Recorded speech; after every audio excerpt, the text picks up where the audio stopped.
Hello friends, welcome back to preschool teaching. आज हम grade 1 की इंग्लिश की वर्कशीट्स देखेंगे जो कि हम आसानी से घर पे बना सकते हैं और बच्चों की प्रैक्टिस करा सकते हैं। और ये वर्कशीट्स मैंने सिलेबस के हिसाब से एक सीक्वेंस में बनाई है। उसी सीक्वेंस में मैं आपको दिखाऊंगी जैसे कि क्लास में सिलेबस कराया जाता है। और एक साथ अगर सारी वर्कशीट दिखाएंगे तो वीडियो बहुत लंबा हो जाएगा, इसलिए मैं इसको पार्ट्स में बना रही हूँ और ये पहला पार्ट है। और उससे पहले अगर आपने मेरे चैनल को सब्सक्राइब नहीं किया है तो प्लीज़ सब्सक्राइब कीजिए और वीडियो को लाइक और शेयर ज़रूर कीजिए। तो चलिए शुरू करते हैं।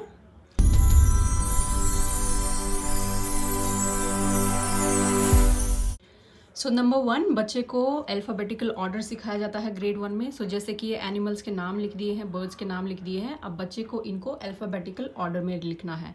सबसे पहले जैसे कि ए से कोई वर्ड नहीं है, बी से नहीं है, देन सी से कैट। बच्चे को ऐसे देखना है और सीक्वेंस में वर्ड्स को लिखना है। अब आप इसको ऊपर से नीचे ऐसे एक लाइन में भी दे सकते हैं और इसको साइड बाय साइड भी दे सकते हैं, जैसे कैट। उसके बाद बच्चे को देखना है क्रो। उसके बाद डी से कोई वर्ड है नहीं, ई से कोई वर्ड है ईगल। ऐसे बच्चा सीक्वेंस में वर्ड्स को लिखेगा। उसके बाद फ्रॉग। नेक्स्ट है circle the vowels in the words. इसे जो ये वर्ड्स लिखे हुए हैं इनमें से बच्चे को वॉवल्स को सर्कल करना है। जैसे आई ई। बच्चे को वर्ड भी पढ़ना है और उसको वॉवल्स ढूंढ के उसमें उसको सर्कल भी करना है। ये क्या है कि शुरू में बच्चे की इजी वर्कशीट के साथ प्रैक्टिस कराते हैं ताकि बच्चे का कॉन्फिडेंस बने और इससे वॉवल्स की रिविजन भी हो जाएगी। नेक्स्ट है right any 10 words starting with vowels. इसमें क्या है कि हमने वॉवल्स लिख दिया है और दो दो का स्पेस दे दिया है। बच्चे को हर वॉवल के लिए दो दो वर्ड लिखना है। अब ये बच्चे की मर्जी है, वो कोई भी वर्ड लिख सकता है। और जैसे वॉवल्स की प्रैक्टिस हम क्यों कराते हैं, क्योंकि वॉवल्स बहुत ज़रूरी हैं। अगर आप देखेंगे पिछले वाले इस क्वेश्चन में आपने देखा है कि कोई भी वर्ड बिना वॉवल के नहीं बनता है। बहुत ही कम वर्ड ऐसे हैं जो कि बिना वॉवल के बनते हैं। वॉवल बच्चे को समझाना और उसकी प्रैक्टिस कराना बहुत ज़रूरी है। ये है नेक्स्ट वर्कशीट। इसमें क्या है, rewrite the jumbled sentences using capital letter, comma and full stop. जो बच्चे ने यूकेजी में सेंटेंस स्ट्रक्चर सीखा है कि सेंटेंस कैसे लिखते हैं, कहाँ कैपिटल होता है, कहाँ फुल स्टॉप होता है, वो बच्चे की रिवीजन होगी। जैसे राहुल, उसमें आर कैपिटल आना है, एंड में फुल स्टॉप आना है और इनको एक करेक्ट सेंटेंस बनाना है। उसी तरीके से Radha, are, Gita, Meena, friends, and. इसमें क्या है, जैसे राधा, मीना एंड। अब इसमें नाम बच्चा आगे पीछे लिख सकता है, कोई बात नहीं। Gita, are, friends. इसमें बच्चे ने कॉमा भी यूज़ किया है, कैपिटल लेटर्स भी और फुल स्टॉप भी। सिर्फ ये नहीं है कि फर्स्ट अल्फ़ाबेट कैपिटल लिखना है, नाम और किसी जगह का नाम, इन सब को भी कैपिटल में लिखना होता है। इन सब की बच्चे की रिविजन हो जाएगी। उसी तरीके से basket head on the is the women's. Basket is on the women's head. Pilot, heroine is a. Capital letter से शुरू करेंगे और ये नाम है तो वैसे भी कैपिटल होगा। Heroine is a pilot and full stop. Next है write 2 sentences for each word. इसमें क्या है कि बच्चे को अपने खुद के सेंटेंस बनाने हैं। आप यहाँ पे कोई भी वर्ड दे सकते हैं और आई विल सजेस्ट कि पहले आप इजी वर्ड्स के साथ शुरू कीजिए, जो वर्ड्स बच्चा डेली देखता है, सुनता है ऐसी चीज़ों से, और उनके लिए फिर बच्चे को सेंटेंस बनाने के लिए दीजिए। ये हमारी next worksheet, match the opposite words. इसमें बच्चे को ऑपोजिट वर्ड्स को मैच करना। जैसे एम्प्टी का होगा फुल, गिव, टेक। और जो ये वर्ड आप बच्चे को देंगे, आप कुछ भी रैंडम वर्ड्स मत दीजिए। आप पहले शुरू कीजिए बच्चे की बुक से। जैसे इंग्लिश की बुक में उन्होंने कोई चैप्टर पढ़ा है, या साइंस में पढ़ा है, जीके में पढ़ा है, कोई भी चैप्टर पढ़ा है, उसमें से आप वर्ड्स पिकअप कीजिए और उनके ऑपोजिट दीजिए। या फिर आगे आप जो भी वर्कशीट देखेंगे उनमें भी जो सेंटेंसेज या वर्ड्स हैं, आप उन्हीं को, जो बच्चे की बुक्स में है, उन्हीं को यूज़ कीजिए। उसके बाद ही नेक्स्ट है fill the blanks with a, an and the.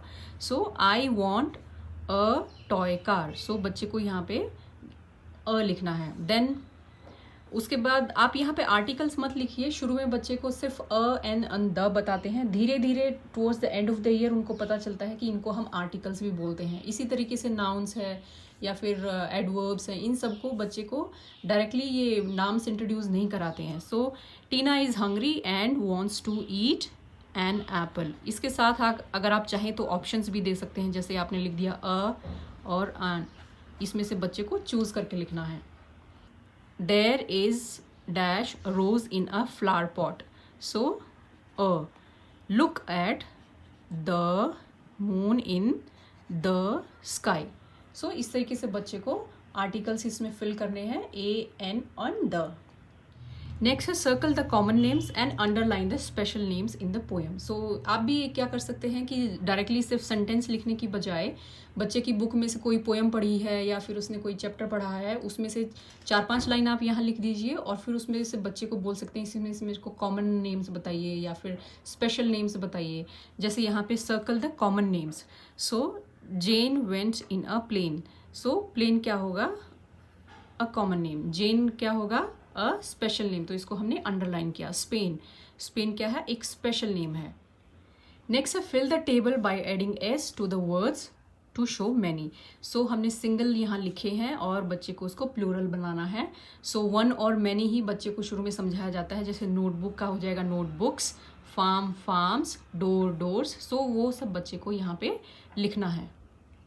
Next है अनस्क्रैम्बल दीज वर्ड्स। सो अब जो कुछ एक वर्ड्स यहाँ लिखे हुए हैं उनकी जो स्पेलिंग है वो उल्टी सीधी है। अब बच्चे को इनको ठीक से लिखना, जैसे HANDS हैंड्स। उसके बाद है चू। अब ये भी आप ऐसे कर सकते हैं जैसे कि आपने जीके का कोई चैप्टर कराया है या ईवीएस का कराया है या इंग्लिश का कराया है, उसमें से आप वर्ड पिकअप कीजिए। आपको लगता है कि ये बच्चे को वर्ड्स एक बार फिर से प्रैक्टिस करनी है, उन वर्ड्स की स्पेलिंग आप यहाँ पे लिख सकते हैं और बच्चे को उनको अनजम्बल करके या फिर अनस्क्रैम्बल करके ठीक से उनकी स्पेलिंग लिखनी है। नेक्स्ट वर्कशीट है match the male naming words with the female naming words. ये जेंडर करा रहे हैं हम बच्चे को। सो यहाँ पे मेल लिख दिए हैं, यहाँ पे फीमेल लिख दिए हैं और बच्चे को उनको मैच करना है। जैसे सन का है डॉटर, टाइगर का है टाइग्रेस, डियर का है डो, ब्रदर का है सिस्टर और फॉक्स का है विक्सन। उसके बाद नेक्स्ट है write the correct doing words in the blanks. So यहाँ पे कुछ एक वर्ड्स हमने हिंट के लिए दिए हुए हैं, उनको बच्चे को यहाँ ब्लैंक्स में यूज़ करना है। Please dash slow. सो अब यहाँ बच्चे को देखना होगा dances slow, play slow, walk slow, bake slow, rides. So यहाँ पे जैसे हम फिल करेंगे please walk slow, then a baker bakes. और अगर बच्चे को ये डिफ़िकल्ट लगता है तो आप क्या बोल सकते हैं कि जैसे हमने यहाँ वॉक लिख दिया है, यहाँ पे टिक लगा दिया। सो नेक्स्ट हमने बेकर का है तो ये बेक्स पे टिक लगा दिया। Then we play football. So ये सब डूइंग और आप बोल सकते हैं एक्शन वर्ड्स हैं। सो बच्चे को जो एक्शन वर्ड्स फिल करते जाएंगे और उस पर टिक करते जाएंगे तो फिर ये कन्फ्यूजन नहीं रहेगा कि इनको बार बार बच्चा चेक करेगा। Heena rides a bicycle. Next हमारी वर्कशीट है write the correct describing words to complete the sentences. So इसमें क्या है कि डिस्क्राइबिंग वर्ड्स क्या होते हैं? एडजेक्टिव्स। सो बच्चे को एडजेक्टिव्स यहाँ पे फिल करने हैं और जैसे यहाँ पे हिंट दिया हुआ है और साथ में पिक्चर दी हुई है तो इनको देख के उसको करेक्ट वर्ड चूज करना है। So I saw a dash bird, blue और रेड। तो इसका कलर क्या है? ब्लू। सो बच्चे को यहाँ पे ब्लू लिखना है। Then the girl is dash happy और सैड। सो ये कैसी लग रही है? सैड। सो इस तरीके से आप पिक्चर भी दे सकते हैं और कुछ ऐसे सेंटेंस दे सकते हैं जो बिना पिक्चर के आप बच्चा आसानी से आइडेंटिफाई कर सकता है। I had a dash tasty tasteless cake for my birthday. So अब बच्चे का पे डिपेंड करता है उसको ये टेस्टी लगा या टेस्टलेस लगा, एडजेक्टिव दोनों ही हैं।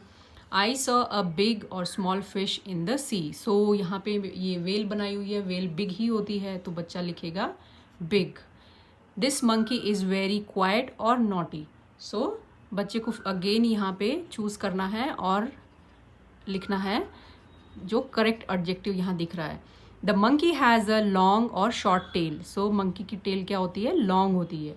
उसी तरीके से आप जैसे अगर पिक्चर नहीं बनानी है तो कुछ एक चीज़ें होती हैं जो चेंज नहीं होती हैं, जैसे elephant has a long trunk. So elephant की ट्रंक अगर लिखेंगे तो हमेशा लॉन्ग ही लिखी जाएगी। तो इस टाइप के सेंटेंसेस आप दे सकते हैं जहाँ पे आपको पिक्चर नहीं बनानी है, बट बच्चा समझ जाएगा कि उसको कौन सा एडजेक्टिव चूज़ करना है। So that's all for today, and balance worksheets you will see in my next video. And if this video was helpful for you, please like and share and subscribe to the channel. I will see you in my next video. Till then, bye bye.